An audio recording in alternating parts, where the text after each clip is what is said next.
I'm using my Bundt pan to make cinnamon rolls today. Let's get to it. I'm using 3 cups of bread flour, 1/4 cup of granulated sugar, 3/4 cups of warm milk, 1/4 cup of melted butter, 3/4 teaspoons of salt, 2 1/4 teaspoons of instant yeast, and 1 large egg plus 1 egg yolk at room temperature. I heat my milk up to 112 degrees and pour it into my mixer along with my yeast and give that a stir. Then I'm going to add my other ingredients, an egg plus an egg yolk. Beat that together. Then we're going to add the 1/4 cup of granulated sugar, mix that in. Take our butter that we've melted and pour that in as well.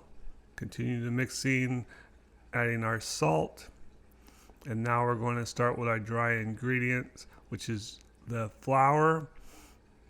Pour that in there. And you want to mix this up until it looks like a cookie dough, basically. And once it does look like a cookie dough, you want to switch from your paddle to your bread hook.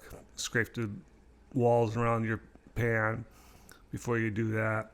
And at this point, if you need to, you're going to have to add flour to the walls of the pan so it doesn't stick. You don't want the dough to be sticking to the sides, so just with your fingers, put some flour in there as you work the dough free. And once it quits sticking to the sides, then you know your dough is good.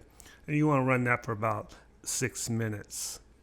Just keep an eye on it as it mixes around, and if you need to add a little bit more flour, you want to continue to do that and scrape down the sides until it's completely free from being stuck to the sides. Then just let it continue to knead until you're ready to take it out. You want to put it into a pan or a bowl that you've greased, and then you're going to take it out, put it in the pan, and then you're going to let it rest or proof. This is the first proof for this recipe here.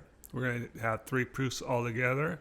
It's going to last around 90 minutes or until it's doubled in size. Once it's doubled in size, I'm going to pour it out onto my floured board and start rolling it out until it becomes about 3/16 or 1/4 inch thick.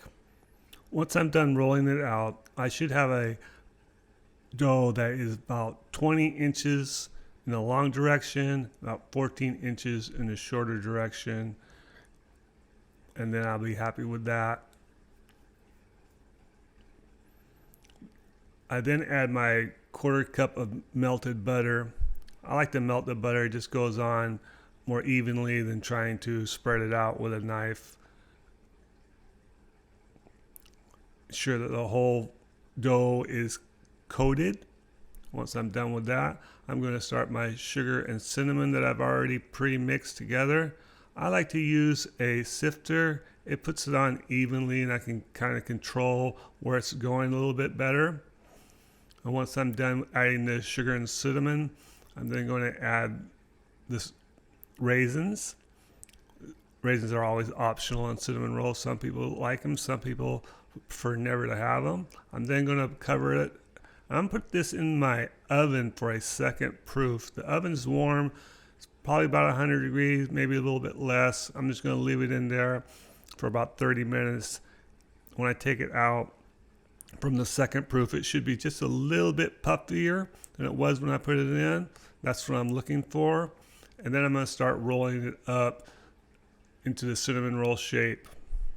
The difference here is that when I'm done rolling it, I am not going to cut it. I'm going to use the whole roll all at one time and put it into my bundt cake pan. While I'm rolling it, I'm trying not to take the gas out too much. I want it to still be puffy.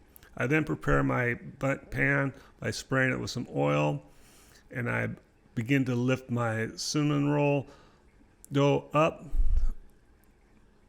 I'm going to try and put this into the pan to where the seam is visible. That way it will be on the bottom when it's all done.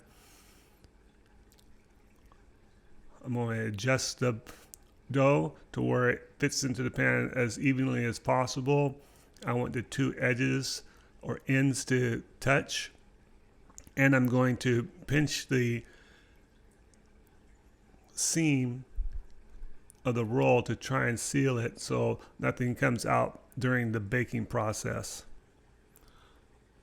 Once the edges have all been pinched together and you evenly distributed it, you want to cover it for a third proofing with plastic wrap and let it proof for about 60 minutes or until it's grown in size to where it fills up the pan itself.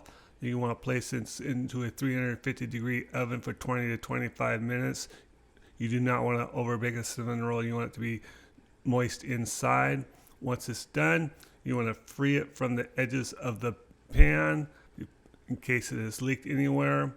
This one doesn't appear to have leaked at all, so I got lucky on this one. That's why you want to seal it to keep that melted sugar inside of the dough. And flip it over and ensure that the pan and the Bundt is free from one another. And then you want to let it rest. I like to leave the pan on it for a while, just until it cools for a bit to ensure that it doesn't spread out. That's a very nice looking roll I have there. Very happy with it. And then I'm going to pour a cream cheese frosting over it. This is not something you have to worry about how pretty it is. You just want to pour it over there and let it kind of drip and melt around the warm Bundt. I'm just going to use a spoon and evenly distribute it as much as I can. And you can put a little bit of brown sugar and cinnamon on top if you so desire. Now it's time to see what our cinnamon roll Bundt looks like. Let me give it a little cut here. I have a bowl of extra cream cheese frosting on the side for people that like a little bit of extra cream cheese frosting. And there you have it. A cinnamon roll shaped in the shape of a Bundt cake. Something clever, something fun, definitely delicious and entertaining at the same time. Thanks for watching. Hope you give it a try and let me know how it works for you.